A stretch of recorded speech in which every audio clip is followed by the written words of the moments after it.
수학 문제를 푸는데 오래 걸리는 아이들은요, 하나는 연산 때문이에요. 연산을 저학년 때하고 고학년 때하고 확연히 달라지는데요. 저학년 때는 아이들이 시험 시간이 부족하다고 하소연하는 아이들이 거의 없어요. 근데 고학년이 되면은 시간이 부족하다고 난리가 나거든요. 대부분 많은 아이들이. 그 원인이 뭐냐면은 연산 때문이에요. 연산을 한 문제 푸는데 저학년 때는 시간이 별로 안 걸려요. 근데 고학년 때는 굉장히 많이 걸리죠. 제가 예를 하나 들어보죠. 자, 여기 나오는 1번 문제는 이건 1, 2학년 문제거든요. 근데 여기 2번 문제는 6학년 문제예요. 그런데 이 두 문제를 갖다 풀 때 시간을 한번 생각해 보죠. 27 더하기 34. 이거 정답 내는데 과연 몇 초 걸릴까요? 한 5초, 10초밖에 안 걸려요. 빠른 아이나 느린 아이나 거의 차이가 없다는 거죠. 그렇지만 이 2번 문제 같은 경우는 빠른 아이들 30초, 느린 아이들이요 3분 걸리고 있어요. 이게 왜냐면 통분하고 나중에 가분수 나오면 대분수까지 고치고 약분하고 별의별 과정을 다 거치거든요. 그렇기 때문에 중간에 한 군데라도 틀리면은 또 오답이 나고 시간이 굉장히 차이가 난다는 거죠. 그런데 요즘 문제는 이렇게 단순 연산으로 나오질 않죠. 객관식으로 나오면 이렇게 나와요. 다음 중에서 계산 결과가 가장 작은 것은 어느 것입니까?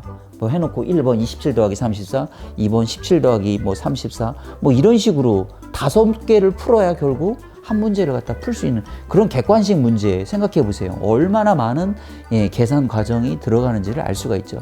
그래서 그 연산이 느린 아이들은 필히 시간 부족을 갖다가 홀수할 수밖에 없는 거죠. 그래서 연산 훈련을 갖다가 철저하게 저학년 때부터 연산 교재를 가지고 또는 주산 같은 것을 활용해서 시켜줘야 된다는 것이고요.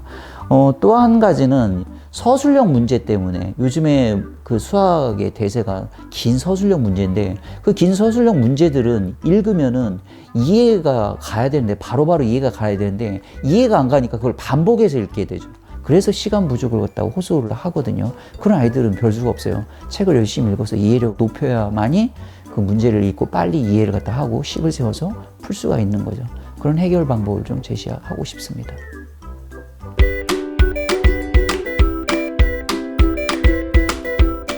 수학 공부를 할 때 집중을 못하는 아이들은 수학 공부 방법을 조금 바꿔보라고 좀 권하고 싶어요. 뭐냐면은 아이들이 수학 공부 30분 하기, 수학 공부 1시간 하기, 이런 식으로 또 공부 시간을 정해놓게 공부를 하는데 그렇게 하는 게 아니라 수학 문제집 2장 풀기, 수학 문제집 5장 풀기 이런 식으로 공부 양에 근거해가지고 수학 공부를 갖다가 접근을 갖다가 하라는 거죠.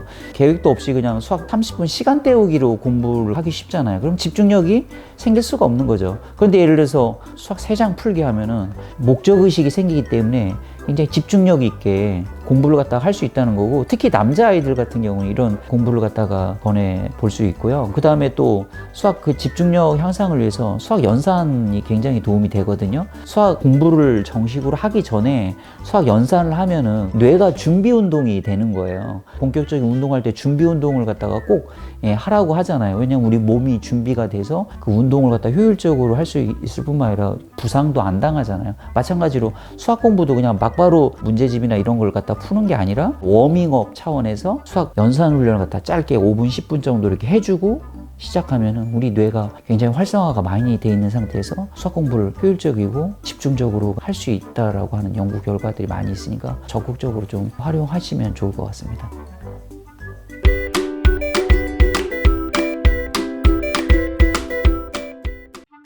수학 문제를 풀다가 순간적으로 알고 있던 공식이 생각 안 나는 경우는 누구나 다 한두 번씩은 경험하는 일인데요. 이때 까먹은 공식을 갖다가 생각 아무리 해도 안 나잖아요. 그럼 결국은 다시 유도를 해서 생각을 해내야 되거든요. 제가 예를 들어 설명을 드려볼게요.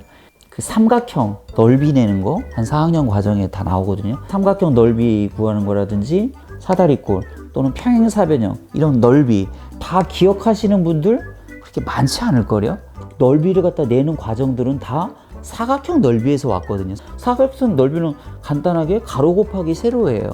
이것만 알고 있다면은 삼각형 같은 경우는 이렇게 보조선을 그려보면 여기 가로 곱하기 세로 나누기 2구나. 이걸 금세 알 수가 있고요.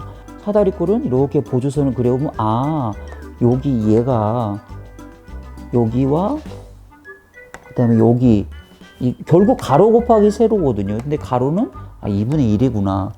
그 다음에 평행사변형도 이렇게 결국 여기를 이렇게 떼가지고 여기다 붙인다고 생각하면 이것도 결국 가로 곱하기 세로구나. 직관적으로 우리가 알 수가 있거든요. 어떤 과정을 거쳐서 그런 공식 결과들이 나왔는지를 철저하게 이해를 하면은 까먹었다 하더라도 이걸 이렇게 금세 이렇게 생각을 해낼 수가 있거든요. 그래서 그 공식은 결과도 중요하지만 과정 중심으로 공부하는 습관을 들이면 굉장히 좋을 것 같고요. 그 다음에 또 공식을 갖다가 암기를 할 때 영어 단어 외우듯이 철저하게 외워야 되거든요. 우리가 영어 단어는 막 스펠링 하나하나를 갖다가 신경 쓰면서 외우면서 수학 공식은 그렇게 안 외우는 아이들이 있거든요. 예를 들어 스튜던트다 그러면 그 스펠링을 헷갈려 하진 않잖아요. 마찬가지로 수학 공식도 영어 단어처럼 암기하면 좋겠다. 그래서 저는 그 수학 공식만 이렇게 모아놓는 그런 노트를 갖다가 만들어가지고 이렇게 정리해 놓고 시간 날 때마다 반복해서 읽어볼 것을 좀 권해드리고 싶습니다.